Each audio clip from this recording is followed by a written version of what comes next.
What's good? What's good, everybody? Welcome back to another episode of the Urban Platform Speaks. This is Mike. I got Clayton in here today, and I got Emmanuel in here. We got the newcomer, Jim from up north, and Mikey tuned in. What's going on, Mikey? Oh, what's up, Mikey? What's up? I can't hear her at all, Mike. Okay. Oh, my fault. Yeah, I was checking the sound. But Mikey, so is your sound good? Yeah, we can't hear you at all. Yeah, I'm just want to get up. Manuel, can you hear everybody? Yeah, I'm good. Oh, okay, that's good. That's good. Yeah, I'm checking the sound. Let's start with what y'all want to start with the what is that? Your show. Yeah, Caitlin Clark. Might as well. That's your show, bro. All right, well, yeah, we can go there. Then we're gonna start with Time Athlete of the Year, Caitlin Clark. I'm just go down the line. Jim, I'm gonna let you do the honors, man. What do you think about that? The Time Athlete of the Year. Yeah, I think it was well deserved. I mean, you look at all the stats and all the records for a rookie in any league. You know, how do you not recognize what she's done? Makes complete sense to me. Yeah, and I'm just happy that my wife and I got to go to a game and actually see her play. Oh, okay. You saw her. Yeah. We saw her in Chicago when they went. Wow! Played Angel Reese. Oh, that's good stuff. Yeah. We got those tickets. Morning, Tom. Tom, what's going on, Jack? What's going on, man? Top of the morning. What's up, Tom? Well, keep the new faces in here. Welcome. Good. Yeah, we got Jim from up north in here. Jim my man Jim from up north. Boy, what's good? God is good. Yes, sir. Yeah, man. So I agree. I think it was well deserved, and that's cool. So you got to go to Chicago and see her play. Yeah. But my wife's from Iowa, so as soon as she got so as soon as she got drafted, we were like, we gotta get the tickets. Yeah. Okay. Yeah. That's what's up. All right. So, Clay, what do you think about that Time Caitlin Clark winning Time Athlete of the Year? I mean, to me, it was like Jim says, it's a no-brainer to me. But my thing is the confusion behind it regarding some of the people in the W. Like, I heard a few say, she shouldn't have got it, or I heard the owner from the Mystics say, put the whole league on the cover. But it's not really about being the best player in your sport. And it wasn't even about what she did in the W. It was about, like, if you look at Time Magazine's mission statement, it's more about ideas, people, and stuff that help improve the world, shape the world. It's a cultural thing, impact on the sport world globally. And to me, when you look at a college year and an NWNBA year, she broke those records in college. It's the same year. Then she went in the W, short turnaround, and she broke all those records and stuff like that. But more importantly, she impacted people's economies, man. Like every city they went to, she put money in people's pockets. Even in Iowa, when Iowa traveled, you had people come in from out of town. It was such a boost to the local economy. Then she got all those little girls and boys, that's been being inspired and stuff like that. So to me, that's what that award is about. It's not about she's the best player in the WNBA. It's not about that. It's just about impact. So it's not. But he said put the whole league on the cover. The owner, Sheila Johnson, said that. Yeah. Man, that's ridiculous, man. Put the whole league on. That's ridiculous. You know what that statement reminds me of? Yeah. That statement reminds me of back when LSU beat Iowa, right? And LSU was going to the White House, and Joe Biden said, well, why don't we invite Iowa too? That was ridiculous. You know what I'm saying? Yeah. It's like, we don't invite Iowa too. It's just, that's how it goes. So now this owner's saying, well, let's put the whole league and say it was the league of the year. But that's not what the award is about. It's But about individual players and ideas that impact. Because of her, though. It was the league of the year because of her. Well, yeah, man. You know, Well, if you want to say it was the league of the years because she grew so much, like you say, she affected the bottom line. That's basically what she affected the bottom line. So yeah, the exact quote that Johnson said was, "We have so much talent out there that has been unrecognized, and I don't think we can put it on just one player." yeah. And I would agree with that. She's not wrong, but she used that to just it feels like she used that just to knock down Caitlin. Right, yeah. To some degree. Yeah, but to me it's a misstep because that's not what the award is about. It wasn't about the talent, it's about impact. Well, see, and that statement that you just made about the unrecognized talent that's in the league before she got there, that is the league's fault, which is the owner's fault, which is the front office fault. So they definitely don't need to put anybody else on there except for them if they're going to make a statement that we have a whole bunch of unrecognized talent. That's right. Because if you had the talent last year before she came, they wasn't recognized because you did not market them the way they should have been marketed. The year before that, you did not market it, that talent you're talking about, you did not market it the way they should have been marketed. Because the only thing the talent is responsible for is playing at the best level they can play. Everything else is done on the front office of these leagues. And Caitlin Clark showed that I can come in and take over with my status before I even get to the league. And that's what she did. That's what makes her recognized as one of the top players in the WNBA, one of the top athletes in sports. And now they made her recognized as one of the top people, period, of the year. Because of what she does off the field that makes her talent recognizable. Yeah. So, Mike, what you got to say about the Time magazine? Nah, I mean, it's expected. I think it's deserved as well. I think she had a great year. She had a great year, transitioning from college into professional with a matter of weeks. Like, she was playing in the finals one week, and then about a month or so later, she was in the WNBA, and she kept that momentum. She had, her first few games were rookie games. Like, she had some rookie challenges. And she ended up turning that around, and she made an impact on her team. She made an impact on the league. She brought new eyes to the league. She has made people look at the WNBA, because people want to see what she's doing, whether it's controversial, it's between her and Angel Reese, or if it's just to watch her play. Like, she just bringing a new set of eyes to the league.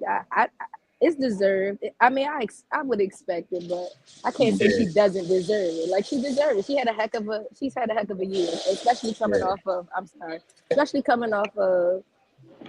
last year when they lost to LSU in the finals, and then they came back and they knocked LSU out. And then, I mean, they didn't get it, but they got further. I mean, they made it back to the championship, twice, 2 years in a row. So, I mean, because of her, she brought us, she drew the people in. So I think it's deserved. I think the thing with Caitlin Clark though is no matter what she do, she can't win, right?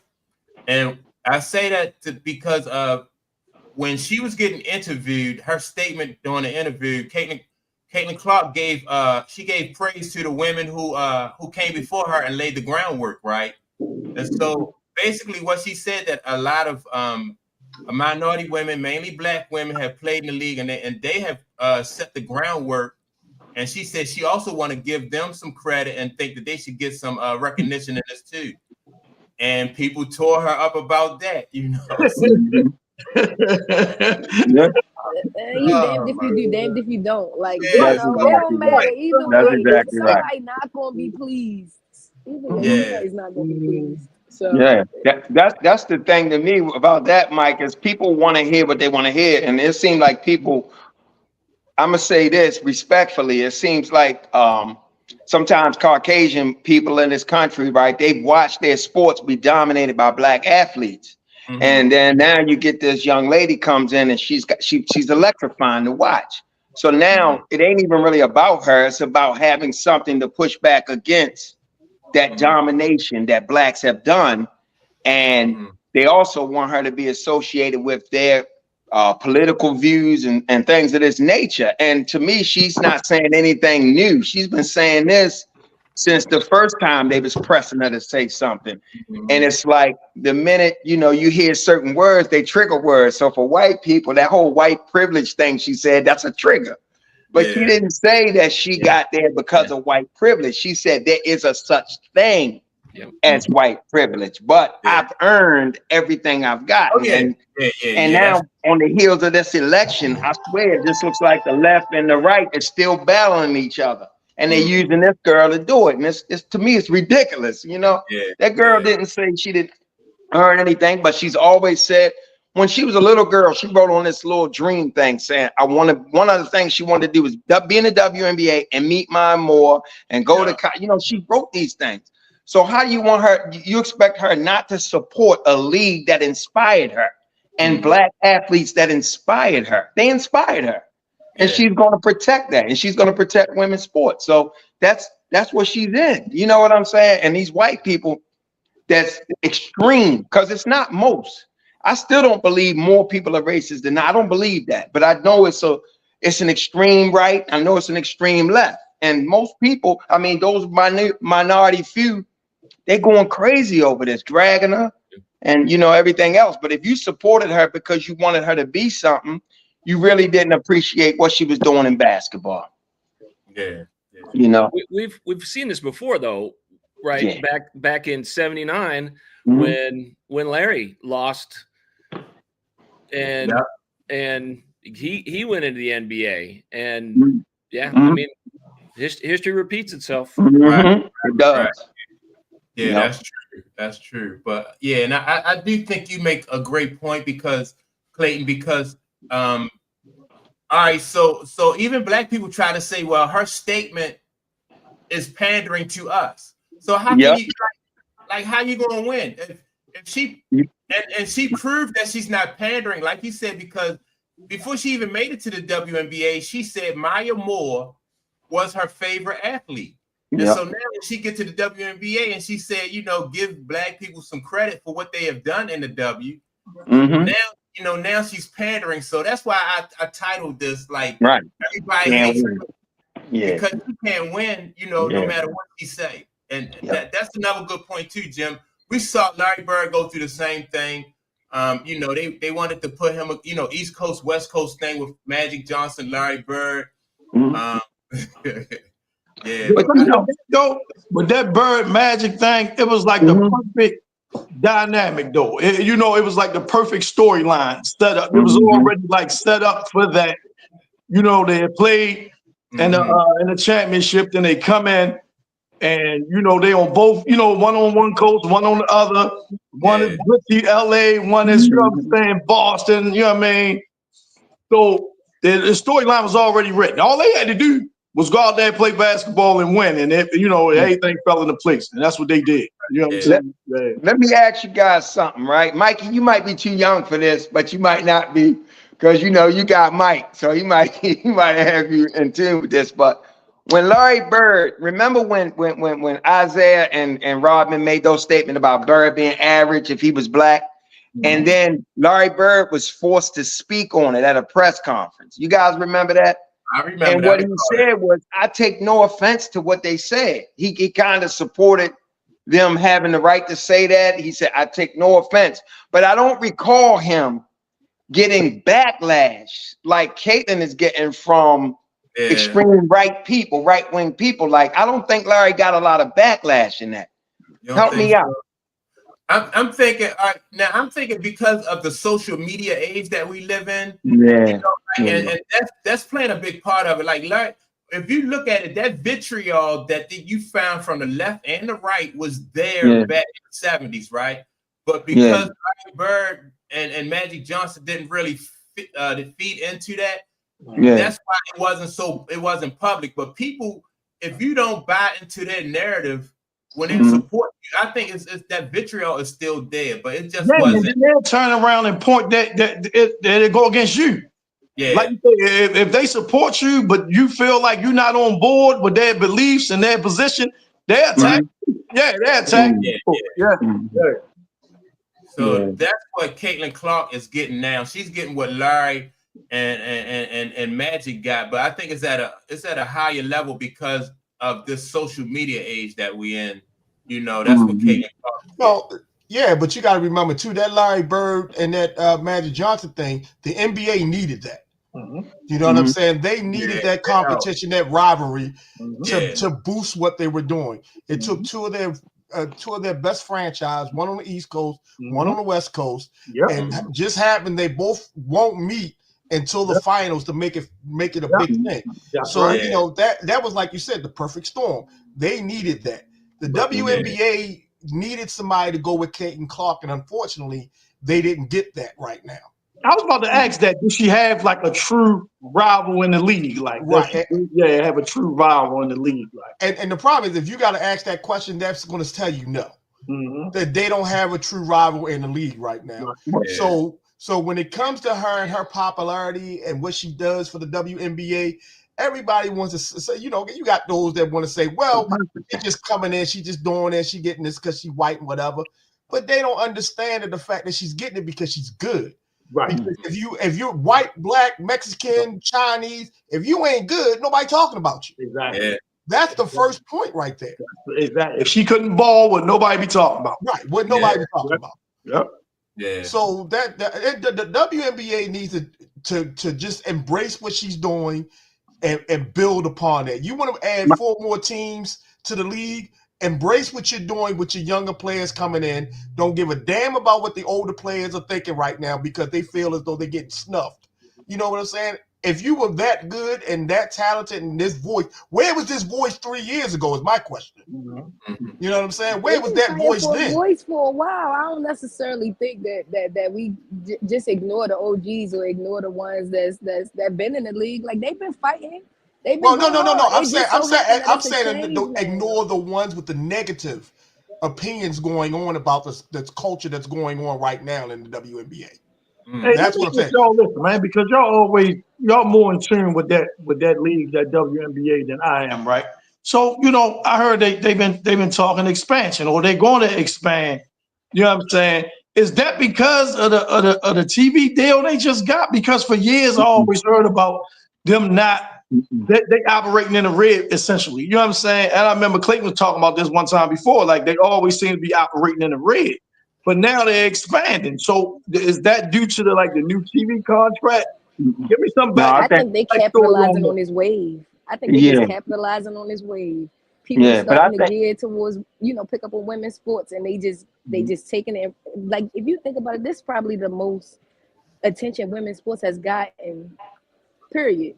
Yeah. Like we know the WNBA, we know it's there, but like now we tuned in because of this year, because of what we seen come from college. So I think they just trying to ride this wave, like they see it and they just trying to jump on it.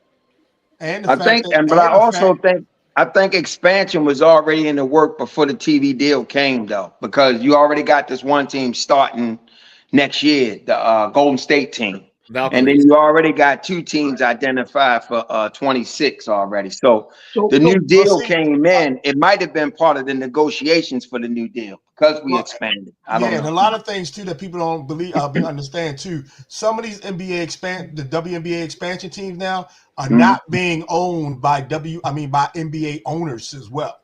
They have a lot of un-NBA owners trying to get these franchises. New owners coming in. Right, new owners coming, because you got to remember the birth of the WNBA, all the teams were owned by NBA teams.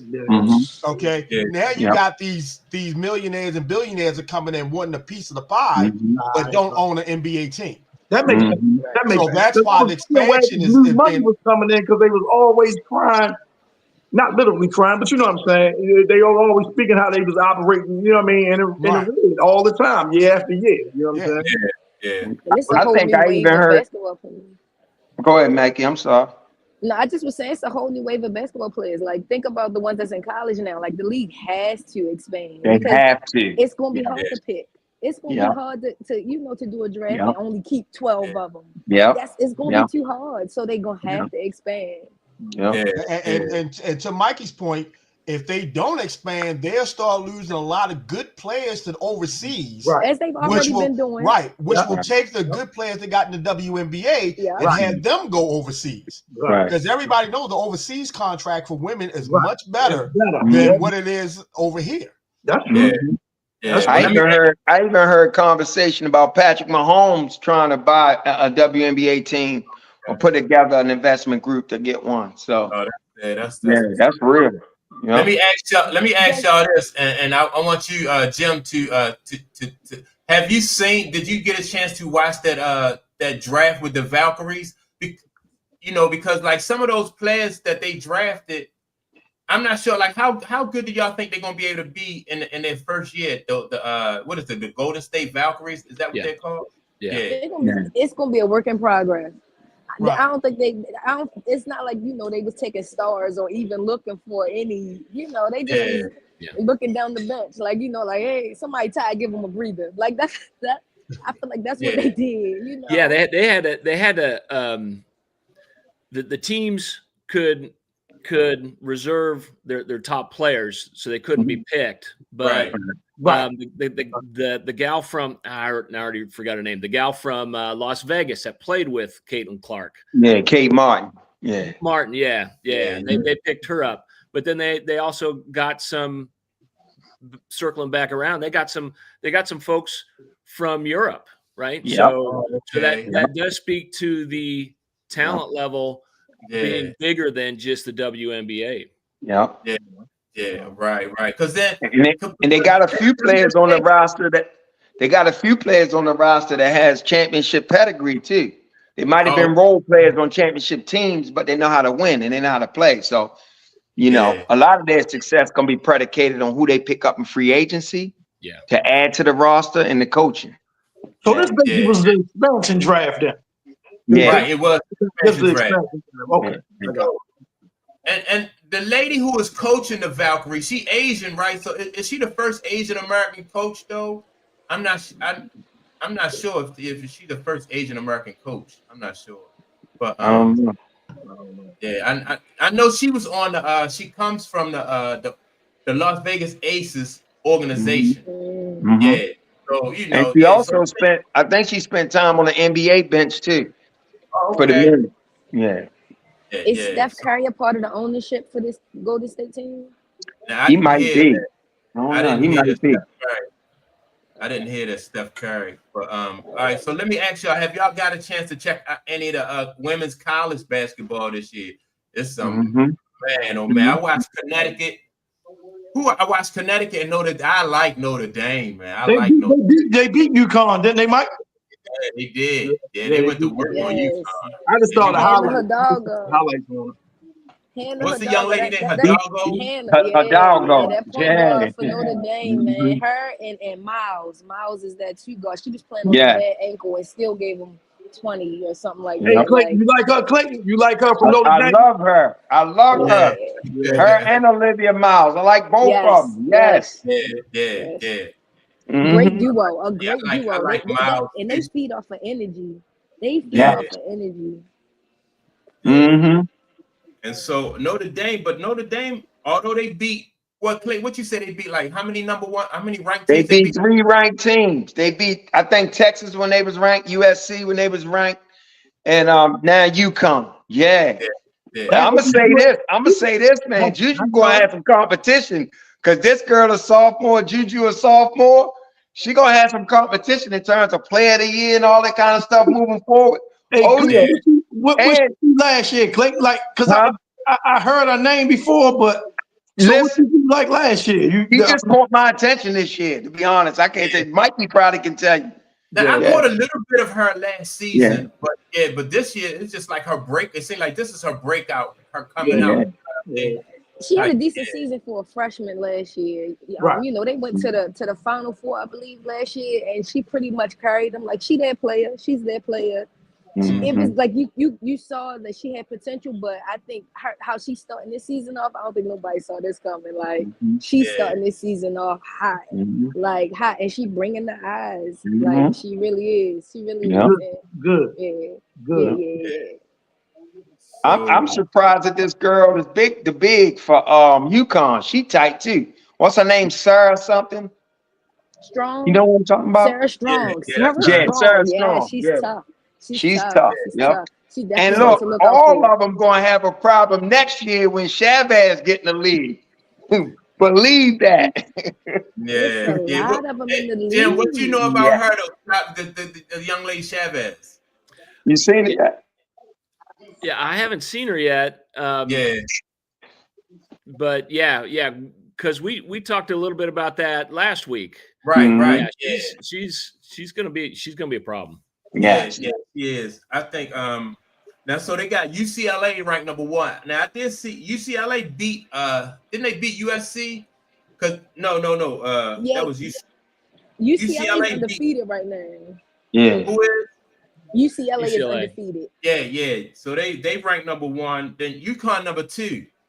Now I don't know. I don't see UConn. I don't see them standing that number, holding that number 2 down for long because they don't really look as solid as I thought they was going to be. You know, yeah, I don't think they're going to hold that number 2 spot down.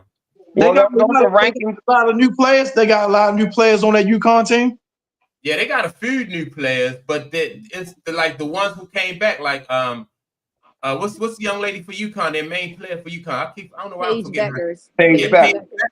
She don't look like stepping up like the way I thought she was going to step up. Like, you know, like this was going to be her year. I was looking for her to, you know, to start out like we said, a young lady at Notre Dame started out like just running through people, you know. But I don't know. She's not stepping up like I thought she was going to step up. Maybe Gino tell him, you know what I mean, making a hold back a little bit. So maybe later in the season, maybe bring the other people along a little bit. Maybe Gino tell them to hold up. Or maybe Gino she's saving for her senior Yeah, I don't know if Gino got that in him. Yeah. He could be right. I'm just throwing out a theory. You know what I'm saying? 'Cause I ain't familiar with, you know what I mean? I'm just throwing out a theory. You know what I'm saying? Yeah, Gino look a little frustrated. He sound a little frustrated. But you know, you know with that guy, man. He used one game, the sky falling, man. He need to He even called Paige out.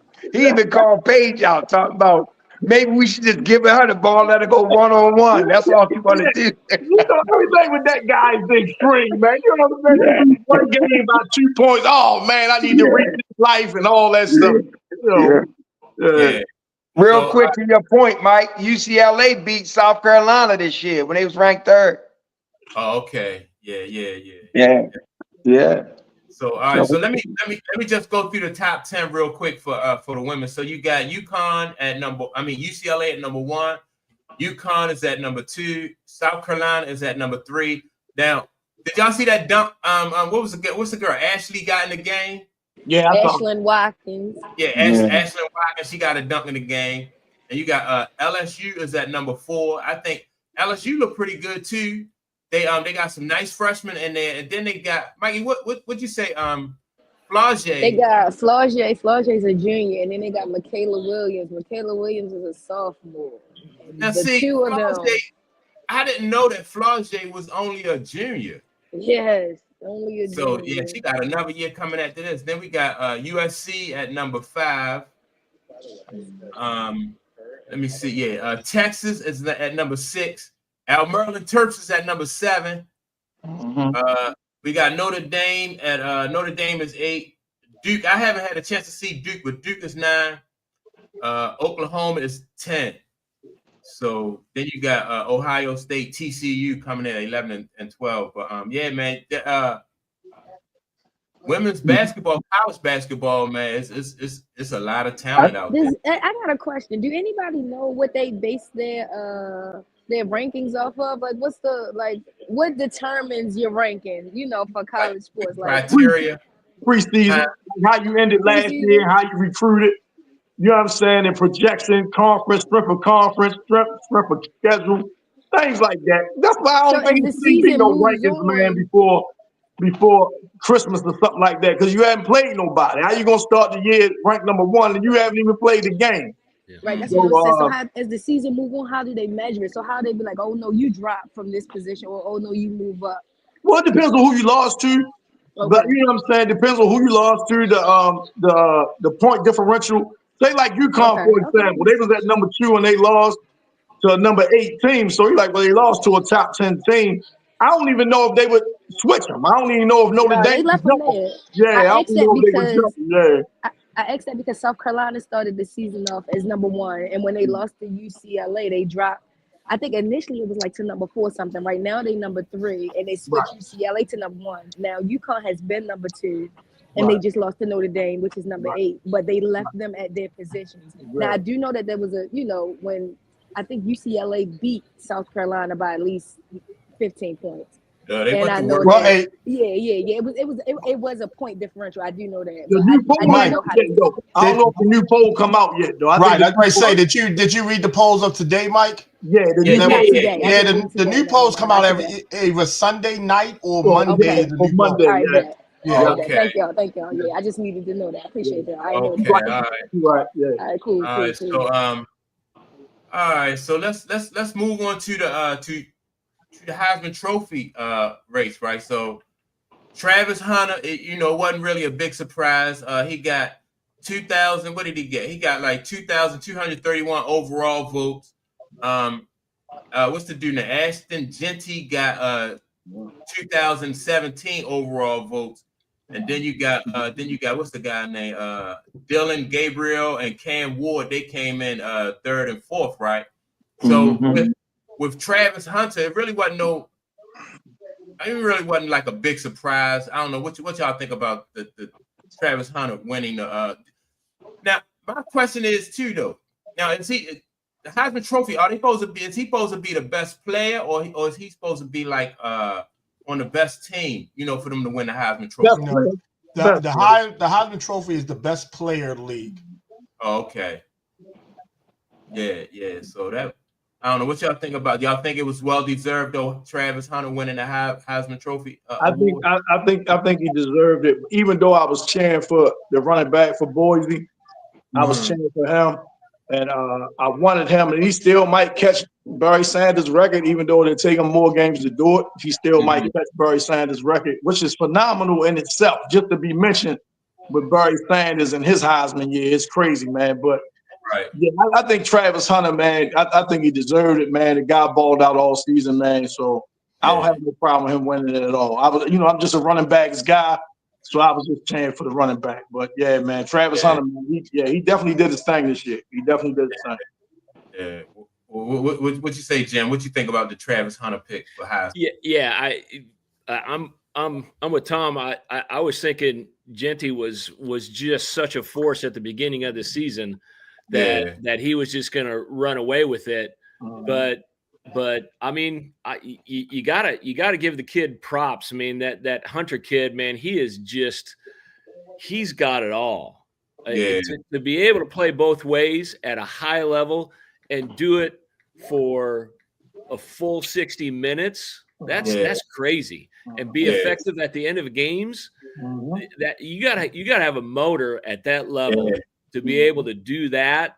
And I mean, against Oklahoma at the end of the season, when you're all banged up and you're nicked up, this guy's still getting what do you have? 3 touchdowns, a tackle, a knockdown. I mean, the kid's locked down on defense, and he can't stop him on offense. You just can't deny somebody who's got that ability to say, that guy's going number 1. Yeah, I agree. Well, but I think because it's always quarterback, right? And I was like, damn, he gonna win the Heisman, but he might not be the first player drafted on his team. You know what I'm saying? You know what I mean? Think it's Shador. But I think Travis is number 1. I think he's going number 1. That's just you know what?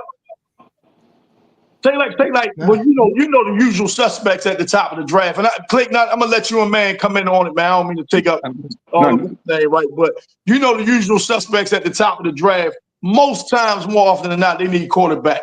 So if you got Oakland up there with Las Vegas, the Raiders, and you got the Giants up there picking number 1, you know what I'm saying? They need a quarterback. So I would expect them to take one. But Go ahead, Clayton, man. Y'all chime in. Y'all chime in. Nah. Go ahead. Go ahead, man. I mean, it's just going to be a point of, like I said, who's positioned in the draft. The Giants won't take him. You know, the Las Vegas won't take him because they need quarterbacks. You know what I'm saying? And then you go to the next 5 players. I mean, the next 5 teams. I could see the dude from Boise State as a running back going before him. Yeah. And the thing about Travis Hunter is, when you draft this gentleman, you got to understand where you want to draft him to play because he's not going to play both ways. Yep. Not a lot. If you need a wide receiver, is he the top wide receiver on the board? Right. If you need a cornerback, is he the top cornerback on the board? Right.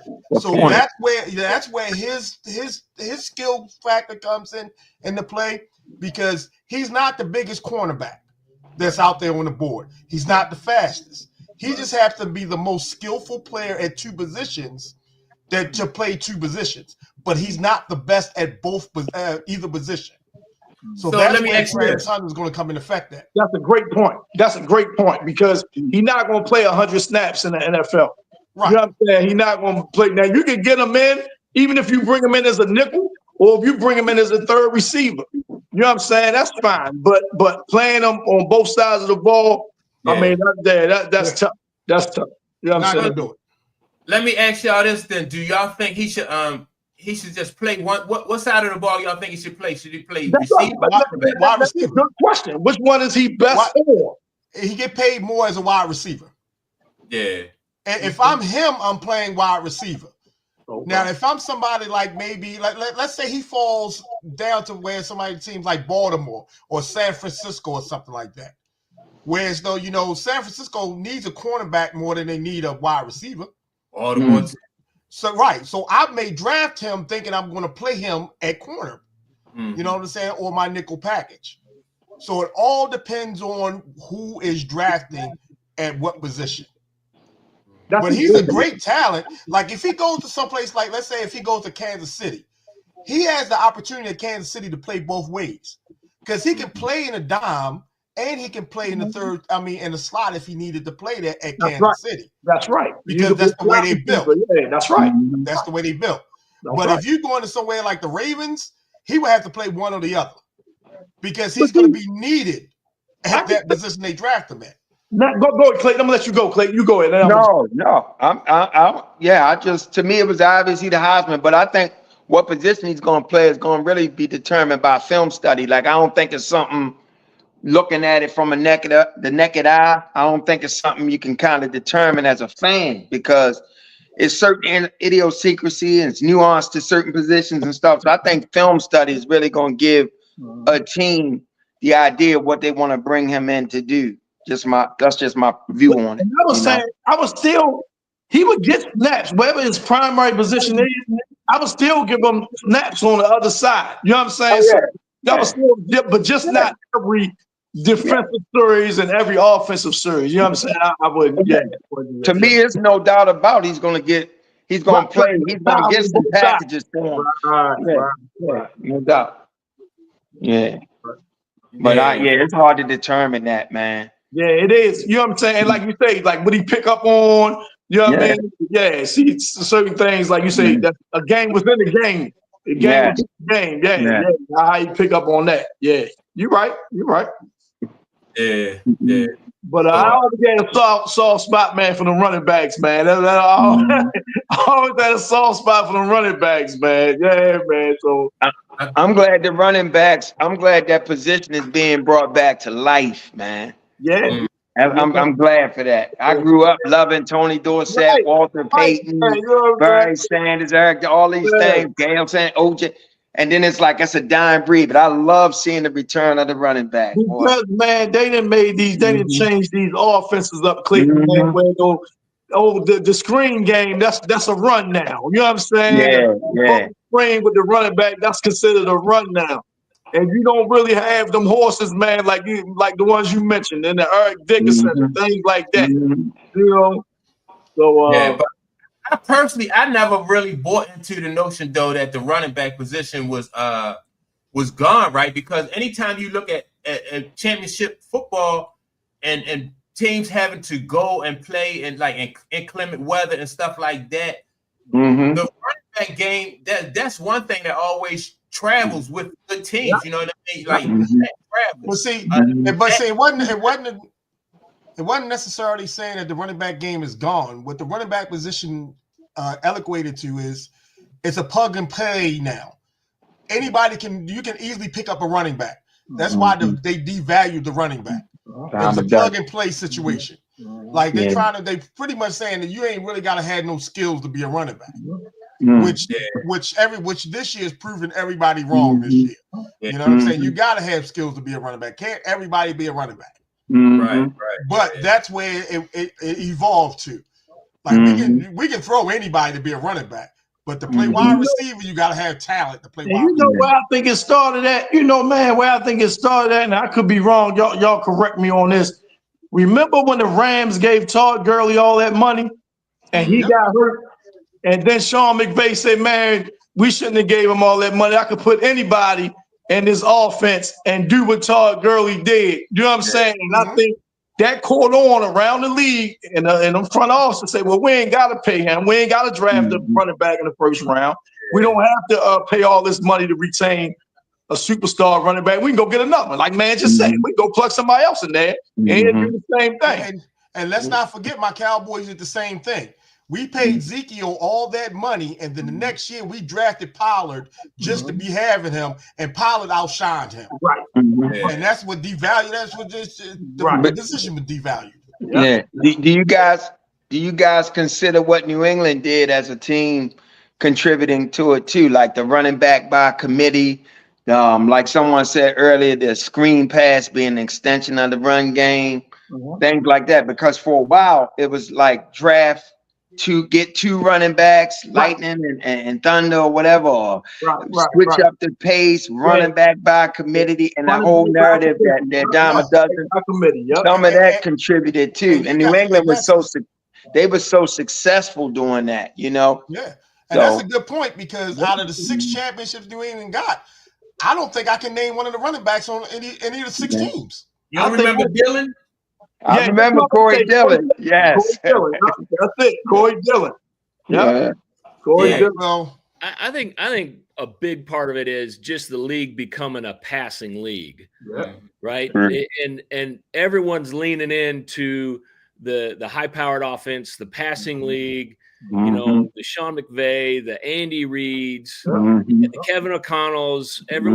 Everyone's marketing and going with the flash and the downfield, and the smart teams like the Eagles being able to get Saquon for a song is it's just like, man, they still get it. They still understand. You got that powerhouse. I mean, Saquon he's a monster. Yes.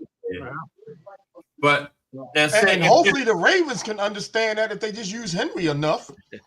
Jesus.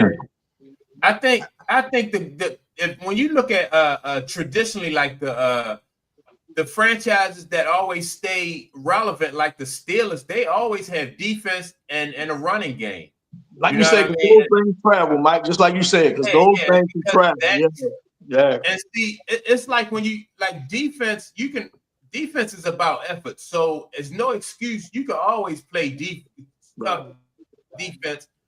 no matter what sport you're playing. And defense, like I said, defense is just about effort, you know. And so defense and the running game, I think that always that should be always. Well, like they said, like offense wins games, defense wins championships. It's like that team, the Dolphins. The Dolphins got all them shiny pieces down there, man. But anytime they got to go somewhere and the weather, you know what I'm saying, and it is too cold or something, man, they can't do anything. And they got talent at every skill position, man. They got skill. They just released Odell Beckham. Right. They just released him. So that lets you know how deep their wide receiver room is. They released Odell Beckham. Well, they got Waddle and what's the name, man? Them 2 guys, man. I mean, Waddle was a number 1 receiver, man. He's just not going to be with Cheetah down there. You know, that's going to be that guy, man. But Waddle, man, that guy nice, man. He's nice. I think out of like the top 10 fastest receivers, I think Miami had like 3 or 4 of them. Like the last time I looked it up, like they had like 4. Yeah, like that's crazy. That's insane. That kind of reminds me. Remember when Dan Fouts had all that talent when with the San Diego Chargers? They was throwing a ball all over the yard, but with Kellen Winslow and all them. Yeah. But, when it came to time to winning those big games, man, they always fell short because they had no defense. There you go. They had no defense. That's what's killing the Dolphins too. They got all this firepower on offense, but they can't stop nobody from doing nothing. And Jalen Ramsey, man, he a shell of himself, man. I don't know if y'all really been checking him out, man. Jalen Ramsey, I might could catch a 3-yard out on him, man. I'm telling you. I might could catch a 3-yard out on him, Clay. You know what I'm saying, man? I might could get him for 3 yards, man. I pay to see it. Look, I've been a partner killing something out there. Killing something out there, man. I don't know. Yeah. All right. So before we move on, let's talk about did y'all hear? What do y'all think about Bill Belichick possibly going to college football? What do y'all think about that? No, he's there. He's there. He's there. Yeah, North Carolina. Yep. Yeah. What y'all think about that move from Bill Belichick going to North Carolina? It's a great move for Bill. Yeah. Because the way he has it set up is that I can guarantee you the AD at North Carolina can't tell him shit. Yeah. Okay. I can guarantee he has full control of anything football at North Carolina. Even to the fact he's only going to coach 2 years. And then after those 2 years, his son is going to take over. Yeah, but he's still going to be in charge. Right? He's going to still be in charge of North Carolina football, and he's going to change the whole way people look at football from the front office point of view, because he's going to treat it just like all these kids are now pros. We're going to offer you the money. This is what you're going to do for the money, and this is how long you're going to do it. Yeah, and that's the way it's going to run. And the transfer portal, that's like free agency now. Yeah, exactly. That's what the transfer is, free agency.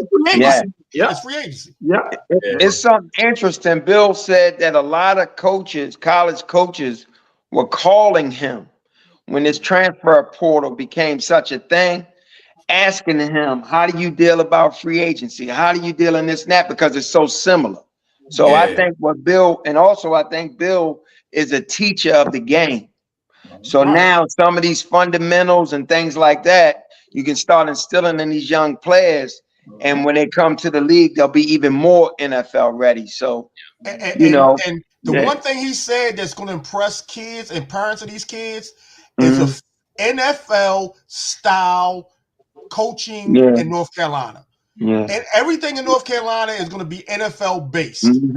And that's what's going to get these kids to be like, damn, I can get a jump on anybody going to Alabama, anything, if I go to this program. Because it's not, right now, these kids ain't even worrying about the NFL right now. NFL is a small part of what their decision is going to be when they go to these colleges now. It's going to be that upfront money and how much playing time I'm going to get. And Gordon almost leveled the playing field in a sense. Exactly, and that's what it did. And leveled the playing field. And when you have this transfer portal now, you can get a superstar that's 1 year ready to go to NFL, but the program they're in is not taking them there. And they're like, yo, let me go to North Carolina for a year. If I can get on there, if I get started just by Bill Belichick's name being mentioned, I can guarantee you now the ACC is going to start televising a lot more North Carolina games now. Just because of Belichick. Hey, and UNC got that money too. Exactly. They got money. They got a lot of money. Right now they're known as a basketball school. Yeah, but they got a lot of money. 3 years. Give them 3 years and watch where it turns out to be. Man, and Clayton both make great points, and I agree with. And he's gonna run. You know what I'm saying? They whole football program, and that's what he wasn't going to get. As great as a coach he is, he wasn't going to get that in the NFL anymore. Right. He was going to have to deal with a GM. He was going to have to have to deal with a player personnel director. He wasn't going to have complete autonomy nowhere else like he did in New England. And I think that's why he like, well, man, it's not I'm not a fit in the NFL no more. The way they do things, I think he could have took an NFL job and been successful. I really do. I just don't think that he wanted to deal with other people. He just when he told Arthur Blank down in Atlanta, when Arthur Blank brought him back for the second interview, Arthur Blank said, "Look, man, I want you as my coach," but he got the guy McKay down there as his GM. He like, man, I just want y'all to be able to work together. Bill Belichick like, no, I want to report directly to you and you only. The Blank say, well, that's not going to happen. Y'all, you know what I mean? Y'all going to have to work together. And Belichick didn't take the job. And I think he saw the landscape like, man, whatever's going on with these NFL franchises now, they got GMs in place or personnel, player directors in place, but as though I have to deal with that. And that's something he didn't want to do. He wanted to keep control like he's getting down UNC. He's getting complete control like man and like he's going to change the way college football is set up now. You're going to in college football now. You're going to have a GM. Athletic directors are not going to be able to do it anymore. You're going to have a GM for football now, just because of the NILs and the transfer portals. Because you're going to have to get the money straight. And ADs, it's just too much on AD's plates to be dealing with all that type of situation too. But by him, you say, man, he only gonna be there 2 years, but no, coaching 2 years, maybe 3 at the most, but he still be with the organization. He has a 5-year contract. Right, but embedded in the contract is if he leaves within the 5 years, his son will coach. It's a part of that contract.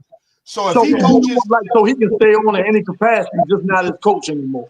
Right, he can stay. He can stay on in front of what they call the front office now, and his son will coach the team, but he will make all the NIL deals, all the other stuff that a GM will make. Like that. He'll be conducting that and say, he will turn it into a pro program. They will have to have it. He's going to turn it into a GM position. But see, North Carolina is not a school you can consider a powerhouse for football. Right. You understand? So that's why I was saying that I was surprised if you was gonna go to the college ranks, I wouldn't have thought a spot like Carolina's place he would end up. I thought that was a good idea because, like Clayton said, like y'all said, they got that money, and then at one point in time, like Carolina have in the past, they have had from time to time pretty strong football programs. So it's not really. I thought that was a perfect move for him. And his family has ties to North Carolina. That part. That's his dad. That's where his dad coached. I was gonna say, I think it's a perfect exit strategy. He's 72. Bill Belichick 72. Right. He probably not gonna want to do all 5 years. He probably is trying to set up, his son or whoever the next generation. It will only make sense. Like I ain't know he improved himself as a coach. Yeah, and let's not forget, in that North Carolina corridor where you have Duke, Wake Forest, Clemson, and all those schools down there is talent. And if you want to get over those, if you want to get past those schools, you bring somebody like Belichick in to talk to these kids and be like, yeah, you may want to go to Clemson, but now the North Carolina program is changing. So it's a lot of talent where he's at right now. Yeah, I think Clemson the only one he's gonna have to fight for recruiting. Yeah, I mean, all them other teams as far as football, they not. You know what I mean? He should went out on them as far as recruits anyway. Let's not forget what Daniel Jones came from Duke. He's a bum, but he came from Duke. He was highly recruited from Duke. And you had Wake Forest that had a couple of guys too, and Clemson is in the playoffs this year. All I know from Georgia Tech is Megatron. That's it. I don't hey, that Carolina program is real dear to Belichick heart. He held up his dad's coaching jersey and all that, but his favorite player of all time played at North Carolina, Lawrence Taylor. Man, he loves Lawrence Taylor. He loves Lawrence Taylor, man. The icing on the cake for Bill is he could probably get his girlfriend free tuition. Yeah. That's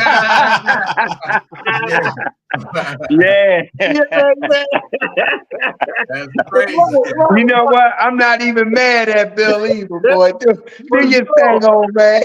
This man's girlfriend is 24. She's 24. Yeah, she's Yeah. program. I love his attitude. He don't give a damn what nobody got to say. He said, I'm trying to be happy. Hey, real quick, right? Real quick. I just want to ask you this quick question, right, Cait? Yeah. I know you like Kansas City, right? You know what's the name fired Eric Bieniemy, right? Yeah. You know, UCLA fired him, right? Yeah. So if you Andy Reid, would you call him? Because that looks like it need to be fixed a little bit. No. You know what I'm saying? It's not necessary. Let's not forget Bieniemy left Andy Reid. Right. Okay. Why would Andy Reid call him back? But he didn't. In all fairness, he didn't leave Andy. Andy let him go. But that wasn't even. No. Hold on. No. Remember, Remember, he left because everybody was saying Bieniemy. It wasn't the offense that Bieniemy was running. It was Andy Reid running the offense. And Bieniemy wanted to get out of his shadow. Because nobody was calling him for head coaching jobs. Right. But I'm just saying, they parted ways. They parted ways. It wasn't just, I'm leaving you. See, the thing I noticed back then, everybody was saying he was calling the plays and everything. But after they won that title, you can hear Patrick Mahomes, you can hear some of the other players talking, and Travis Kelce and them talking about Andy Reid calling the plays. And back then I said, damn, they're not saying nothing about Eric Bieniemy. So, and then the guy, Shady, what's his name? LaShawn McCoy. He comes on to speak, and he says that when there was a whole controversy about Eric Bieniemy and calling a play, he was saying that he ain't calling no plays. I played for this team, and he ain't really do much, stuff like that. So, part of that was, Andy Reid developed them, trying to get him a job, but at some point it is what it is. And I think they just parted ways. Yeah, but part of Andy Reid is kind of letting him, appear to be, I'm going for greener pastures. And Andy wasn't going to come out and say nothing bad against him or disparage. Animosity between the two. I could be wrong, but I don't think no animosity between the two. Andy Reid. It's none at all. It's none at all. He had to get from under the shadow for him to shine. Right. See, the problem is he got from under the shadow and he didn't shine. Okay, now that's the thing. That's the problem. And now here's my question. Has Kansas City offense looked the same since he's left? They won championships. Yeah, they won Super Bowl. That's not what I asked you. I said, has the offense looked the same since he left? Yes. Yeah. Okay. Not this year, maybe not last year, but yes. He left last year. No, he played. No, he was in Washington. He's gone. Last year he went to Washington. He went to Washington first. Right. And then he got fired from Washington this year, went to UCLA, and they got fired 1 year into UCLA. That's what I'm saying. So he only been gone 2 years. So if the offense ain't looked the same last year, and it hasn't looked the same this year, it has looked different. I think the offense, I think it's really about the player personnel. It ain't had nothing to do with Eric Bieniemy. Last year, you had a lot of wide receivers that was dropping passes, and they just wasn't playing effective. The play calling is always sensational. When you look at what Andy Reid do, 4th down situations, the way when you give them the ball with 4 minutes left and they able to suck all that time out, drive the field, and set up a score without giving the ball back, and just like they did against the Ravens in the championship game, that last play that sealed the game. Andy Reid he's always calling a great game. So I think the inefficiency, the offensive line looks horrible this year. I think that's got to do with player personnel. But Andy Reid is Andy Reid, and that creativity is there. Let me just say this, and I'm going to be honest because I'm going to put this out on the table. And if y'all agree with me, y'all do. If y'all don't, y'all don't.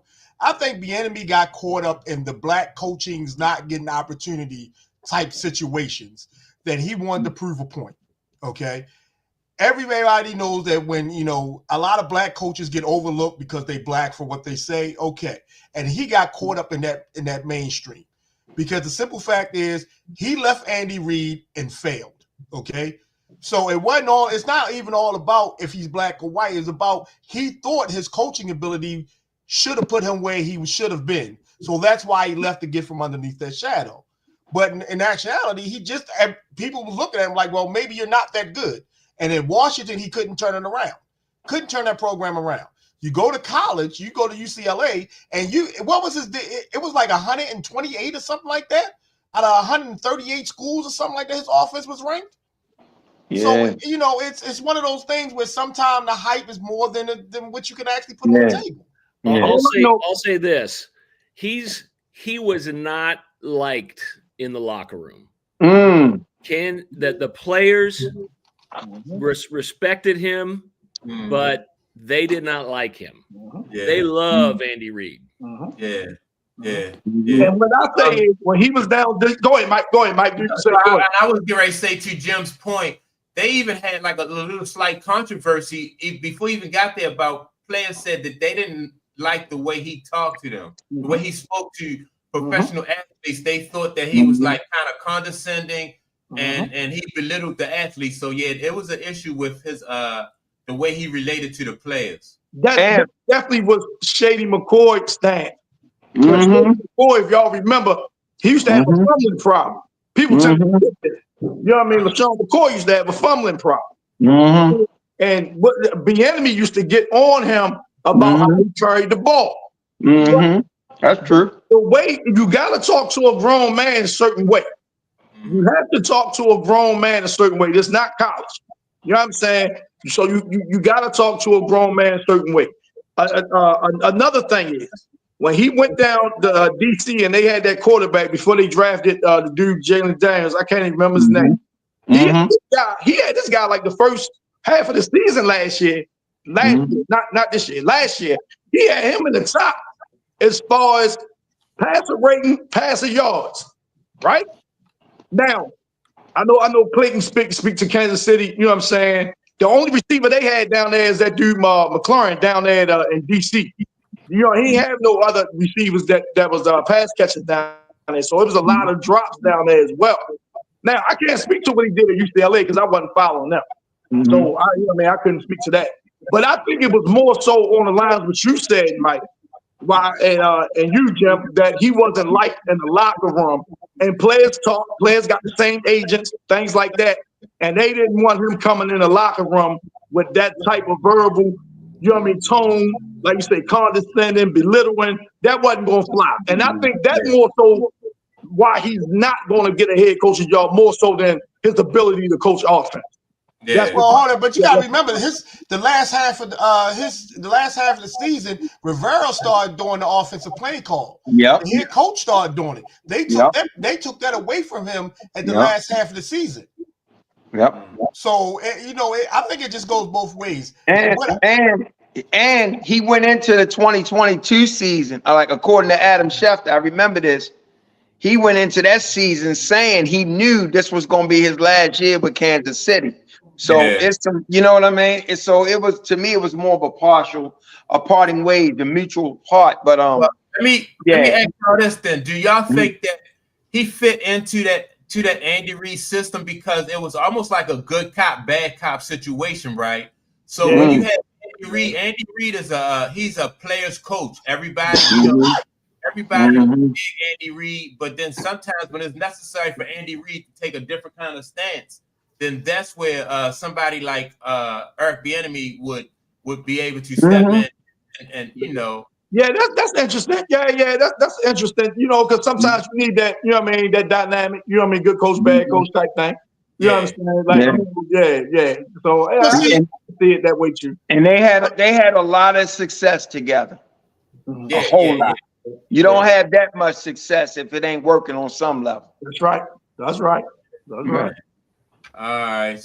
So let's move on to some NBA basketball and this Emirates Cup, right? Man, I was surprised though. I saw some good games though. I watched Atlanta play who I watched. Atlanta play Milwaukee. That was a good game. Yesterday. Yeah. Yeah. Then I watched OKC and Houston play. You know, that was another good game, man. So what do y'all think so far though about this? That's the mid-season thing. Yeah, the mid-season And tournament. what is it called, Mike? What is it called? It's called the Emirates Cup, right? I never knew that. I never knew that's what it was called. Season tournament Emirates Cup. Yeah, they play the finals in Vegas. That's why the floors are different. That's why the floors are different when they play it, and they play the last game in Vegas. I never knew what it was called. Okay. All right. Yeah. But, are the Emiratis is that the sponsor? Is that why it's called that? I don't know. But Might be. I know what it's called. So I do know they get the idea. Women's soccer does like an in-season tournament. Yes. Yeah, I knew they got the idea. That's where, so that's where, so it kind of makes sense that it's called the Emirates Cup. Because it kind of go with that. Yeah. In charge of their food service. Yeah, so yeah, they got something to do with it. That's why it's called okay. that. And yes, you're right, Jim. That is the sponsor as well. Okay. You're right. It's a yeah. Yeah. Man, boy, you on it, fam. My man. Yeah. Boy, you on it, my man. Oh, he's right. They are the sponsors. That's I like how you be fact checking. I like that. Yeah, man, I ain't listening to you, Tom. Man, I know you are, man. Yeah, man. No, that's cool though. To keep us 4 points, though, we don't saying nothing crazy. You know what I'm saying? I was telling Mike, I was when they originally had that format come out, I didn't think much about it. I didn't really think it was going to be that big a deal, but I kind of like the one and done aspect to it. Yeah, that's because I think the Bucks have a great shot of winning this. But if it's a 7-game series, I don't know. Right. Yeah, how is the championship? Yeah, isn't it a 1-game tournament? Yeah. So, and the championship. Is it one and done? Yep. Championship game comes on this Tuesday. I'm not sure about the time. I thought it was today. No. It's the semifinals. I think come on today. Another semifinal. They got the last 2 teams, don't they? No, it's Tuesday. It's Tuesday. Okay. I was saying they played last night.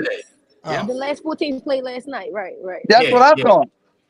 I disagree with you, Big Mike. That OKC Houston game was boring to me. I'm sorry. It was a boring game, man. I'm sorry. I thought both teams played some good defense, and you got to see some young talent out there. I like that game. He gonna have them boys playing defense. If they don't do nothing else, they gonna play defense. That's he coaches. You know what I'm saying? He's coaching out there though. I like what him you say, coaching Mike? out there. I like him coaching out there. He's a good fit. He's a good fit, for that program. I didn't know how he was gonna fit in, especially from leaving from Boston. But I like him out there. He's doing some good things with them guys. Well, Ime Doko, right? He is single elimination. Yeah, Ime Doko is the guy. He good with a young team because he makes them play the way they supposed to play, and so that's good for a young team. Now, and some of the things that he's the kind of coach that may rub like a veteran team the wrong way, but he got a lot of young talent. So I think Ime Doko fits in, with Houston real well. Yeah, he got them to 41 wins last year, man. I was hoping they could sneak into the playoffs last year, man. They wasn't able to do it though, but he got them boys playing different. I mean, So, hey, I don't want to change the subject real quick, but can we talk about LeBron James sitting out 2 games? I was just ready to step into that, like LeBron James being MIA, but I think it's just his age is starting to, it's really just starting to show. He wanted to. I knew that when LeBron James played in the Olympics, I said that when he played in those Olympics, I thought that was a great time for him just to be the ambassador and to represent the United States, represent the NBA. But just be like a figurehead, and try to mainly get some rest. You 40 years old, 22 years in the league, that's just too much. Look, yesterday I played basketball, right? I thought it was a good idea until I got out on that court, man. I'm sitting here, man, knees and ankles hurting. So I know if LeBron, man, it's not a good idea, man. Mike, Now were you even able to get the ball up to the rim? man. Them squeaky Listen, ass don't sleep knees. on him. Don't sleep on him. Don't sleep on him. He did pretty I'm good. not. He I know fought Mike can out shoot. there. He gave Yeah, the Yeah, but young guys a good man. run. He gave the young guys a good run. He that's did. what's up. Yeah, You know, it's riding. I know it's riding the bike. I know it's like riding the bike. I'm yeah. just teasing them about them squeaky Hey. ass knees. That's all. I'm paying Clayton. I'm paying for it now. I'm paying I for it now. Though, for real. bet. Yeah, man. Hey, It's a good Clayton, he You had idea. on go two there, knee braces you and go two there and ankle hoop now, braces. He man. You did need like fantastic. 5 to 7 days to recover now, boy. Yeah, Yeah. yeah. Need it. That's I'm what's gonna up. need it. Yeah. Did So you play with him, Mikey? Did you play? yeah, we played together. Yeah. We Yeah, played that's together. what's We went up. to hoop together. Where, Yeah. Mike? Where y'all? Where y'all? We went out Woodlawn Hoops. to that gym Hoops. called Hoops. It's like a tennis tournament. They got a Oh tennis. yeah. Yeah. Oh Yeah. yeah. Yeah, we I went used out to there. We love got it some out good there. runs. Hoops. I used to Yeah. love it out there. We got I Yeah. ain't some been good there in so runs. long, man. I ain't been there in so Mhm. long. I know what you're talking about. Mhm. Yeah, Mhm. yeah. So all right, so so back to LeBron, right? I just think it's just basically about his age. I think I think it's Father Time is catching up with him. That's what I think. Mhm. I didn't believe that he was going to play all 82 games just because he played over the summer. I just thought, Mhm. I just thought it was a lot. You know, Is that what he came in? Is that what he came into the season saying he was gonna play all 82? Yeah, that's what he. that Yeah, was a goal of his. Yeah, that was a goal of his. Yeah. Oh, okay. I Because think, man, he played like 70 something games last year, right? That was all, right? yeah, yeah, something like that. Something like Yeah. that. I think, man, him getting his son drafted on the same team, man, I think that was like, you know what I mean, the proverbial stamp. Like, okay, my work here is done, so to speak. I can take a bow now, even though he's not going to quit. You know what I mean? I don't see him quitting, but I think that's like, okay, I didn't accomplish whatever it is I set out to accomplish, man. So, yeah, I ain't got to go as hard as I used to. I think this, I can see I can see a lot of things in the NBA happening right now. One of them is LeBron going to another team and getting traded. Mhm. All right. Really? I can see LeBron. I can see LeBron's going to another team getting traded. And don't quote me on this, but y'all know I'm a Heat's fan. I can see the Heat trading Jimmy Butler to either San Antonio or Houston. Yeah, Okay. And then I can see Embiid getting traded as well, because he's down again. Yeah. Oh, So he I can down see again? he's down again. Yeah, I could see that. I Yeah. can see Embiid getting traded. Yeah. So I I, can I see a push lot of these big stars moving. I push back on the LeBron thing because LeBron has a no trade and his son, he brought his son to the Lakers. I don't think he's gonna abandon his son. Well, I mean, sometimes then what is he playing for? Yeah, I'm If gonna he's say I think playing, LeBron need to abandon his career at this point. yeah, Yeah, I do too. even That's what I agree with. if Yeah. you're not playing for a championship, you need not to play at all. Yeah, exactly. So, and the way the state that the Lakers are in right now, they're not going to win a championship. Yeah. They might be fighting just to get into the playoffs. Yeah. Yeah, they are. I remember, So, if LeBron if that's what he really wants to do is to win a championship, then he needs to go to a team that's going to set him up to be a champion. maybe I he And the don't agree with Lakers want not that. going to be there to that. maybe I maybe agree with that. maybe he feel like him winning championships, that part of his career is done. That part of his career is over. Then if that's the case, LeBron is selfish as shit then, because he's not even half the LeBron he was, and to hold up a spot on that Lakers team for him to do what he's doing right now, that's being selfish. He's the second best player on the team. Which is the 90th best player in the NBA. All right, now tell me this. Now tell me this though. So Now tell me this though. Tell me another second best player on that team that should retire. I can tell you one that should move on. Tell me one that's the second best player on the team that should retire. There is none. Right. So why should he? Because what is is LeBron James? He has done everything. So if his last thing is wanting to be a champion again, the Lakers are not putting him in that spot to be that champion. I remember it was a player. I'm not going to name no names. I remember it was a player that used to get kudos for playing just because he loved the game so much. He loved the game so much. So, oh man, this guy, man, just loved the game so much, man. We should, everybody should play like him and just love the game, or he could just stop at any court and play. And he was loved for that. So why somebody now can't play just because I love the game? Because for one, when you play to love the game, that's great. But if you're not effective, like LeBron is not being right now, you're hampering the Lakers. What is he averaging right now to be not effective? I disagree with that. I think he's He's not playing. effective. He's not playing. He's not playing. You mean today? I just think the team is bad. I mean, the season. I'm talking about the guy averaging almost a triple double. So listen, okay. I don't know if he's shooting 50% from the field. Like I said, I'm not a LeBron apologist, but he's still playing good. I just think the team is just not good. Listen, I understand that point, but the best ability is availability. You can't attach that to him. You attach that to Embiid. You attach that to Kawhi. You don't attach that to a dude like LeBron who plays all the time. But his last 2 games, he's out just because he's out. Say that again. Say that again, man. He's out because say the whole statement again. Say the whole last 2 games. 2 games, man. No. Listen. No. Ho. LeBron has been out more than that. No. His last 2 games, he took himself out. All right, not but a medical reason. It on 2 games. Embiid takes himself out every Tuesday. And I'm putting Embiid in the same. He said every Tuesday. Every Tuesday, this guy don't play. You know well, let me hold up. Let's put it in the context, fellas.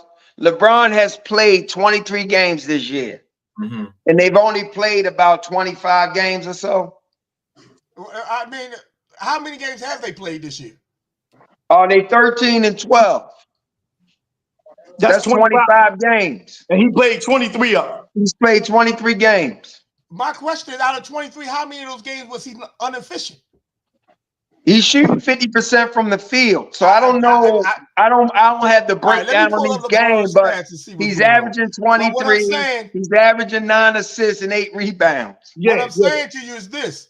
If he's playing, if LeBron James is playing for a championship, he's not getting that on the Lakers. I agree with that. Now, if he's playing playing just because he wants he's to playing play, because of these stats. He's playing because of these stats. But he already has the stats. He has that. Maybe he's trying to really cement this scoring thing. Maybe he's really trying to cement it. Maybe I don't know. But that's been the conversation around LeBron. What are you still playing for? That's been the conversation. But I'm not going to say he's not effective. Yeah, go ahead. Go ahead, Mike. Go ahead, Mike. Let me try to see. All right, put some context to this because I think LeBron, when we talk about say if LeBron was playing for the Wizards, right, or anybody, not even LeBron, if anybody is playing for a team and they're getting the stats that LeBron get, like say for instance Jordan Poole, the stats that Jordan Poole are putting up. If you take Jordan Poole off of the Wizards and you put somebody else there, somebody's always going to get those numbers. So I think the point that man is trying to make is LeBron is playing, and he's getting numbers, and they're kind of efficient, but he's not affecting the team in a winning, for winning. You know what I mean? He's not putting them in a position where they can win and advance into the playoffs. He's not their best player, right? That's true, but he is he's not their best player.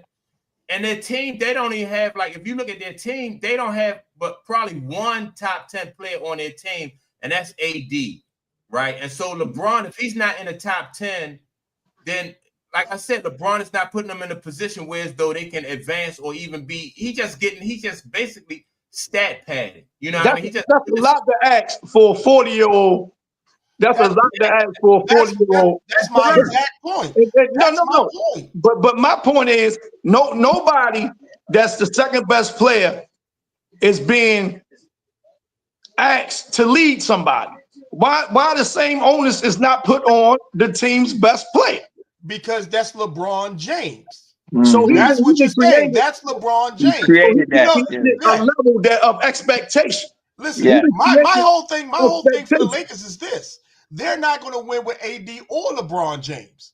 My whole thing is, if you say go to Golden State, look, we will give you LeBron James. LeBron James sign off on it. Give me your second round draft pick. That will help the Lakers' future. The same way if you trade AD, it will help the Lakers' future. I agree. The Lakers do not have the ability right now, and I'm going to say, I don't care how great LeBron is. at 40, he ain't running with none of them teams in the West. It ain't happening. Even if he on Golden State. Right, but he doesn't have to be the LeBron James that he was in Lakers in That's Golden true. State. That's He true. doesn't have to be that LeBron James. And why does he have to be that LeBron with the Lakers? Because the Lakers have nobody. Because their best player is Anthony Davis. right. So why isn't he held to a higher standard than a 40-year-old guy that's been in the league 22 years? No, what I'm saying to you is I think they should trade AD as well. Trade AD and get a first-round pick. That's what I think. The thing about that is, you know, and I ain't saying that would be bad to do, but you know, it's a trade partner that you have to have. And if you got somebody up there that say, man, nah, I ain't taking AD in that contract, and I ain't giving you a number 1 or a number 2 pick with it. Let me tell you, there's a lot of teams that will pick AD up, especially in the East, because you got them big boys, Towns and Giannis down there. There's some teams in the East that will, like Cleveland, prime example. If Cleveland picks up Anthony Davis, it's a wrap. again. Yeah, Cleveland won't be the team they are now if they trade for him. They be better. Cleveland be the team now. What you think the Lakers gonna ask for if they trade AD? A first round pick. A first round pick. No way. They want more. No way. It's just him for unproven talent. No way. They want more than that. They want Donovan Mitchell in that trade. They gonna know. You got to send us Donovan Mitchell. You got to send us listen, if you're playing NBA, you're realistic. They know that you're not giving up young Donovan Mitchell for AD. They know that. Right. Every team knows that. And that's why I'm not making the trade. But it will benefit the Lakers. And let me ask y'all this, and I want to answer from everybody for this question. Say if LeBron James agreed to a trade to go to Golden State, right? And they include his son in that package, because I heard that this was discussed. If LeBron agreed to go to Golden State, right? How would that affect his legacy? Like if he had to go to Golden State and they just so happen to win a ring, how would that affect LeBron's his legacy? Let me start out with you. No, go around. Go do the round robin. Go and do the round. What you think? How would that affect his legacy, Jim? I don't think it does. LeBron could have retired 5 years ago, and he's still going to be the superstar Mount Rushmore guy that he's always been. Right. That's just my opinion. Yep. And I'll say this. I agree with that wholeheartedly. Yeah. And it will give him another ring towards Jordan. Right. That's it. Right. That's the only conversations that would do. Because his status as an NBA great is already there. Yeah. So going to another team is not going to diminish that at all. The only thing that's going to do is consider another conversation between him and Jordan. That's the only thing that another ring is going to do with him, is try to give him another standing point against Jordan. Right. I even think that conversation is over. But anyway, that's just me. Yeah. Well, what you say? You think that conversation is over with? Yeah, it'll give him another ring, and I definitely think his legacy is already cemented. We've seen this before. We've seen aging, iconic players sometimes in their career in another place, and then when we look back on it, you know who they are, and they still are iconic. Joe Montana is still iconic, even though he ended up in Kansas City. You know, so I don't think it affects LeBron at all. And the Jordan debate shit. That's always going to be a thing. You know, that's subjective depending on who you love. But I think that conversation has been over, but it never was a conversation in my opinion. But, you know, that's just for me, I think short term it'll hurt it. Short term, I think it'll hurt his legacy, even if he was to go to a Golden State and win. Because now long term down the line, when we're old, you know what I mean, older men, when we're all older men, maybe the generation behind us will be like, oh, okay, well, he had 5, he had this many points, blah, blah, blah, you know, put up resumes for resume. But in the short term, he'll be discredited. He'll be accused of ring chasing like they do Kevin Durant. He'll be, well, he needed Steph to win. Him and Steph got the same amount of rings. So I can say this one better than the other one. So I think if he was to go to Golden State, even if they won the title, I think in the short term, it will hurt his legacy. Yeah. Yeah. Yeah, it would definitely be a debate and content. They definitely will be calling him what you said, Tom, a ring chaser. You're right about that. Yeah. But hold on.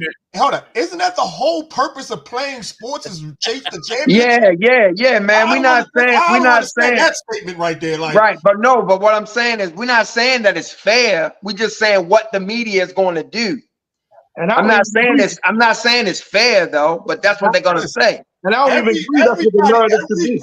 Every great NBA player has done it. They go to another team to chase a ring. And that's the whole purpose of them playing is to get the rings. The ring is the ultimate thing.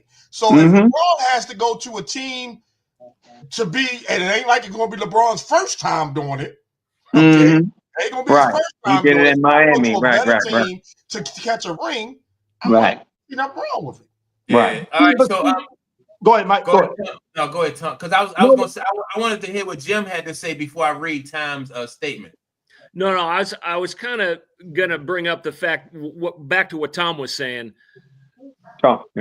We had that opinion about Michael when he went back to the Wizards, right? That short-term loss of respect or whatever. It's just like and MJ's reason for going to the Wizards was different, but it does in the short term. I think I kind of agree with what Tom's saying. In the short term, it does kind of diminish or tarnish the view of the superstar that we kind of have. But in the long term, MJ's MJ, man. He's the GOAT. Right. Yeah. So let me Jim, you keep calling Tump.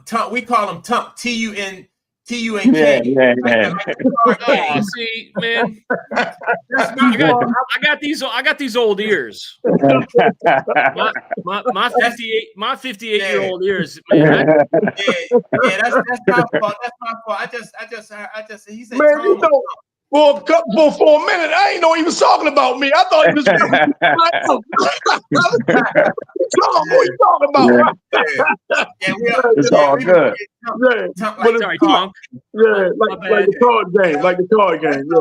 It's all good. And I want to read what wait a minute, let me read what Tom said, right? Because Tom said in his response to the question about LeBron going there, he said it wouldn't affect his career. It's people in the media that love MJ, the ones who will keep bringing up the fact that he won 6 championships, 6-0 in the championship. So he said that, like basically by Mike winning those 6 championships, that's what people will keep bringing up as far as like his legacy. Really, he said he can't really catch. Tom is saying, right, LeBron wouldn't be able to catch Mike because Mike's 6-0 in the chips. Well, if you got your own opinion on who the great is, nothing will change. You know who the greatest ever is. Nothing really will change your mind about that. We're pretty much dug in. Whatever the side of the fence you fall on, we pretty much dug in who the greatest ever was. You know what I'm saying? And that goes for everybody in all sports, I believe. You know what I'm saying? Baseball, the big three, at least baseball, football, basketball. Whoever you think, you know what I'm saying, is the greatest, nothing that anybody can do that'll change that. You know what I'm saying? And you got a great point about it. It's all depending on the era that you grew up and what you watched. Like if you grew up in the 60s and 70s, you knew the dude from the Celtics was the best. What's his name? Bill Russell. Right. Bill Russell, and what he won, 11 championships or something like that? 12. 12 championships. You knew he's the GOAT. We grew up in the Michael Jordan era, so going 6-0 to us, that's the GOAT. If you ask this generation that's here now, LeBron is the GOAT because he went to 10 and won what, 5? I mean, won 4? So it all depends on what you're viewing as you growing up and seeing who you are. People don't seem to understand it. It's the era you experienced. Exactly. It's the era you experienced. A lot of people really don't, because I never seen Jim Brown play football. So you know what I mean? I heard the stories and things like that. So I can't say. I can say he's the best. He's not the best running back I've seen. How about that? The best running back I've seen. Or Lawrence Taylor, the best football player I've seen. Things like that. Just say he's the best ever and no one else compares and things like that. I think you're doing a lot of guys that came before them a disservice. But then you're absolutely right, man. You're absolutely right. All right. Hey, So, before we break off, can we talk about the fact that Jimmy Butler may go to San Antonio? Can we put that out there, please? Yeah. I need Jimmy Butler to go to San Antonio. We was on the show one day a little while ago, man. I remember me, Clayton, and Mike. We might have been down the spot, Mike. We might have been down the spot at the time. And Pat Riley had said something to the that Jimmy Butler had commented on something during the playoffs. And what's his name said, well, if you ain't in the playoff, just Pat Riley, if you ain't in the playoff, you can't say nothing. You know what I mean? Like nobody wants to hear you because you're not competing for anything, right? And when I heard it, I remember us talking about it. I was like, damn, that's scratcher. Is it something, like going on, you know what I'm saying, in-house? Is it something going on now, months later, it then came full circle, you know what I'm saying? Yeah, but that was interesting, man. I don't know if y'all remember that, but that was said, man. I was like, wow. What's that noise, man? Who's that? I don't know. I don't know what that noise is either. I was trying to. I don't know. Yeah, I don't know what it is. I don't know what it is. But I'm trying to. I can't really see. I'm trying to see how Jimmy Butler would fit with San Antonio. I gotta watch them. I don't know if that's necessarily a good fit for that team. Yeah. I mean, I like Jimmy Butler as the player. I don't like Jimmy Butler as the person. Yeah. And that's what Miami is dealing with right now. Jimmy Butler as a person. But I mean his style of play. Yeah. I mean his style of play. You got a point guard there now with Chris Paul, and he bringing Wemby along and stuff like that. But I don't know if his style of play, how that really would fit. I don't know. To that, I don't know how their roster is really, what I'm saying, made up. Constructed. Jimmy Butler is a guy that can catch the ball on the move, one bounce, two bounce, and he can, put a shot up. And that part, that small part of it would fit. And Jimmy Butler will play defense on the wing. You know what I'm saying? He's 6'7", so he got some size, he got some length. So just that part, looking of it, I think he would fit. Because you think Chris Paul that can hit him in the spots, you don't get it to him. But the whole makeup of that team, because I know that team, besides Chris Paul, I know that team is real young, man. That's a young squad. You know what I'm saying? So I don't know how that fit would be with Jimmy as far as that. So that's what I wanted to say, because like Butler is a strong personality. Chris Paul is a strong personality. Then you have the leader, like the future of your team, Wemby. Like how is that going to affect his growth and his maturity when he playing under those two? Those two players, they strong personalities. So that's something that, like, now if is the coach back from having his health issues? Because I'm not sure if Popovich back or not. I'm not sure. I'm not sure. That you really have to monitor, because you don't want to destroy this kid's his confidence. Don't want to stun his growth or anything like that, man. Right. Yeah. Where it will help him out is, though, they couldn't double team him at that point. Yeah, that's if you true. do have Jimmy Butler on there, the double team coming down to help would be moderate at this point, because if you double team Wembley, and with Jimmy Butler on the wing, you're going to pay for that. You know what I'm saying? I seen a couple times where they was trying to like blitz dude. This out top. Dude, pull up a three. You know what I'm saying? I'm like, I'm like, damn, it's hard to double him. You know what I mean? 25 feet from the basket, because he can shoot. You know what I'm saying? I saw them double team him, and he was like 2 feet under the basket, and he just held the ball up, and they couldn't jump to get the ball.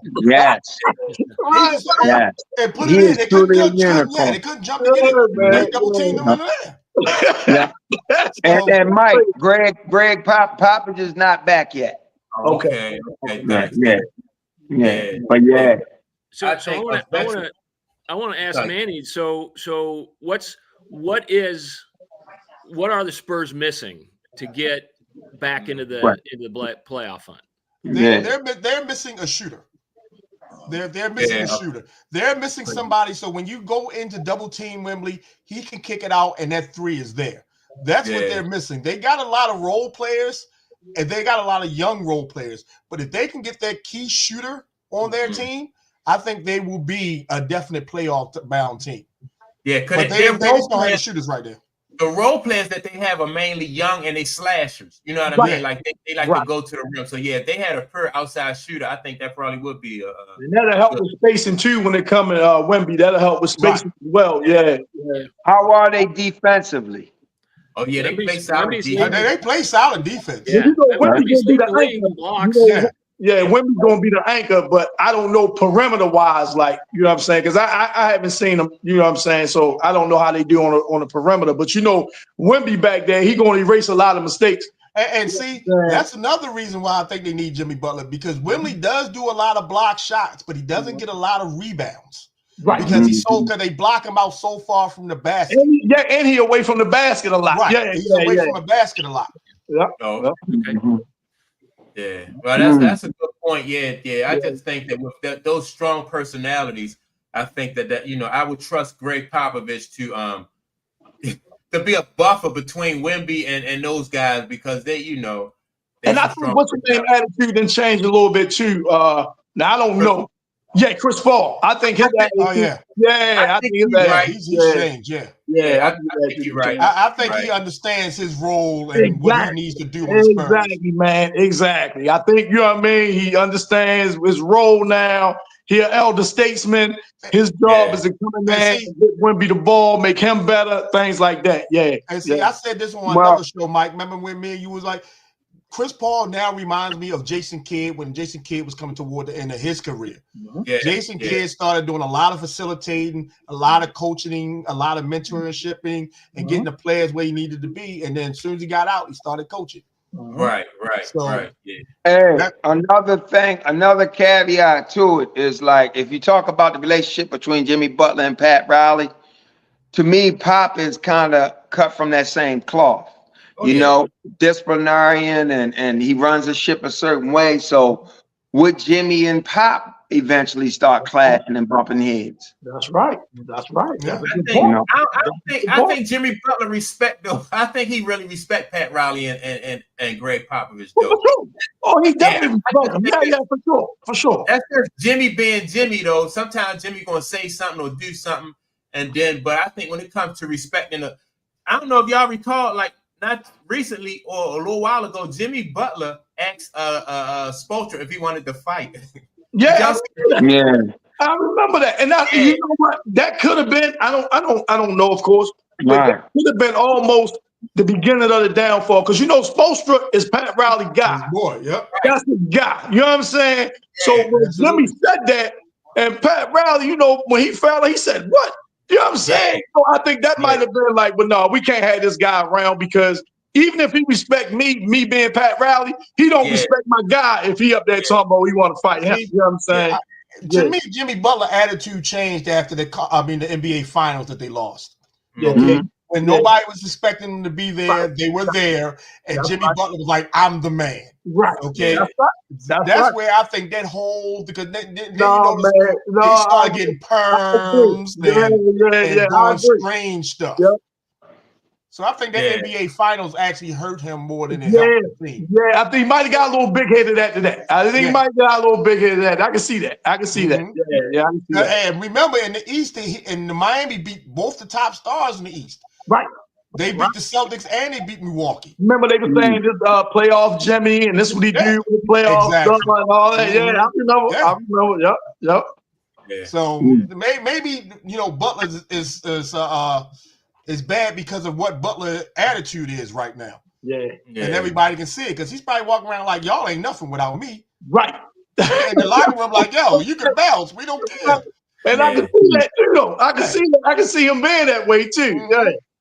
But the culture from Pat Riley on down, though, is you know, it's the same. You know, and I don't understand why Jimmy Butler didn't recognize that. You know what I mean? Because even when he asked Eric Spoelstra if he wanted to fight, then you had Udonis Haslem be like, "I'll fight you." You know what I mean? If you want to fight, then fight me. You want to fight somebody, I'll fight you. That Miami, that right there lets him know that Miami culture is what it is. You know what I mean? Like you said, Tom, whether he's going to be there or not, that's what the culture is going to be. So you know, Well, the good part about it is, from what I was hearing, is that Houston's also in the running too, but Miami wants a lot of Houston young players for him. Yeah. So, but it's like I said, it's the point of the fact that Jimmy Butler is in his own way.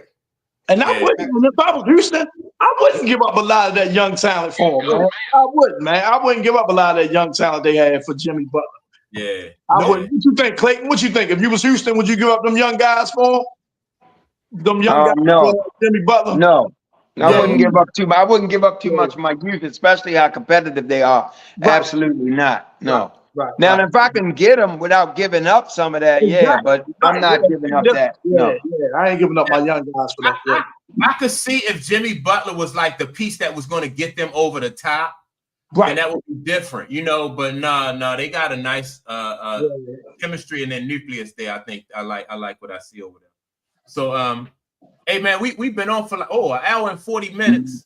Oh yeah, we on it today, boy. We do. You see, Mikey checked out. Mikey left, man. Mikey left. Mikey said, "No, they be on to you. Let me talk to you, Mama." Yeah. She ain't trying to hang with y'all old dusty brothers. Hey, Mike, one quick thing, man. The end of the year coming up, Mike. We might have to do an end of the year type show, man, and just touch on, a couple storylines, man, that we had throughout the year, man. Just the idea. Yeah, I think that's a good idea. I would like to do that. You know what I mean? Yeah, touch on like all the big stories, almost like our own Time magazine type. Right. You know what I mean? Our own Heisman winner. You know what I mean? All that stuff. Yeah, man. So I was just putting it out there.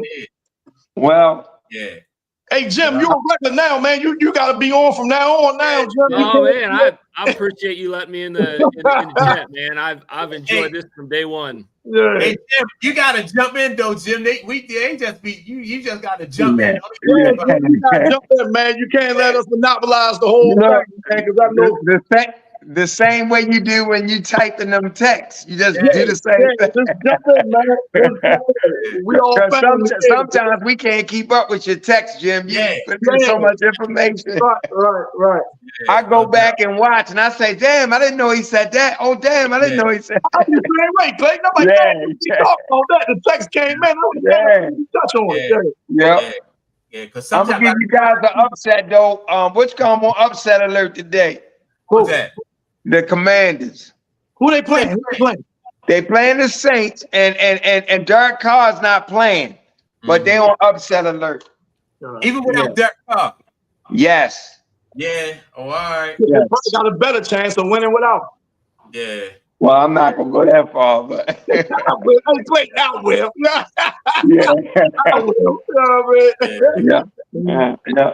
All right, man. I know I held y'all up for almost 2 hours, man. We ain't even really get to the NFL, but it's all good. Yeah, it's all good. We won't be wild. Man, it was nice to put a face to a text, Jim. Yeah, Jim, man. And thanks for your support too, bro. I appreciate it. Yeah, thanks for the support. Yeah, definitely. No doubt. So I'm gonna send you the link next weekend, next Sunday. So if you want to tune in, man, like I said, just jump right on in. And isn't next Sunday the start of the college football playoffs next Saturday? Yeah, next weekend. Yep. Yeah. We definitely have a lot to talk about. Yeah, no doubt. And, okay. I know that. Okay. Yeah. And I want to thank Time too, man, because Time always, Time said he's been on vacation. And Time. Yeah, good for you to, good to see you back, Time. Shout out to him. Appreciate you also. Yeah, man. So fellas, I appreciate y'all tuning in and chopping it up with me. And I have to ask you guys real quick, who y'all got, man? The Steelers or the Eagles? Ooh. That's rhetorical. With me, that's rhetorical, brother. Yeah, man, that's rhetorical. Right. Yeah, man. Yeah. That's going to be a matchup. And also the Bills and the Lions. That's going to be Go Bills. Hey, that's my Super Bowl. That's my Super Bowl right there. So I think I might think I might have to take God damn, that's tough. That's tough. I'm gonna go with Detroit, man. But I don't know, man. Buffalo tough, man. Well, I'm going with Buffalo just because for selfish reasons. right. You know me. I'm a Vikings fan, man. I bleed purple. Oh yeah, so you need him to take that L. Yeah, you need to take that L. Right. Yeah. And I'm praying that this Jalen Hurts, AJ Brown situation don't turn into him and turn into the coach going away from what Saquon doing, trying to force it in. I want to see Saquon break this record. I do. Yeah, that's it. That's all. I think that was being a little. I think that was a media blowing something up that probably wasn't as big as it is. Yeah. Okay. Yeah, they do that a lot. That's my opinion. They do that a lot. Yeah. But so that's gonna be interesting. All right. I'm sorry, Mike. My bad. No, I was just gonna say, I want everybody to make sure they like and subscribe. We appreciate the support, and be sure to tune in next Sunday at 11 a.m. for another live show. Fellas, I appreciate y'all, man, for tuning in with me and chopping it up. All right. We'll do this next Sunday at 11 a.m., man. All right. Y'all gentlemen, enjoy the games, man. I'll see y'all later. Be All safe. right, man. All right, thanks, fellas.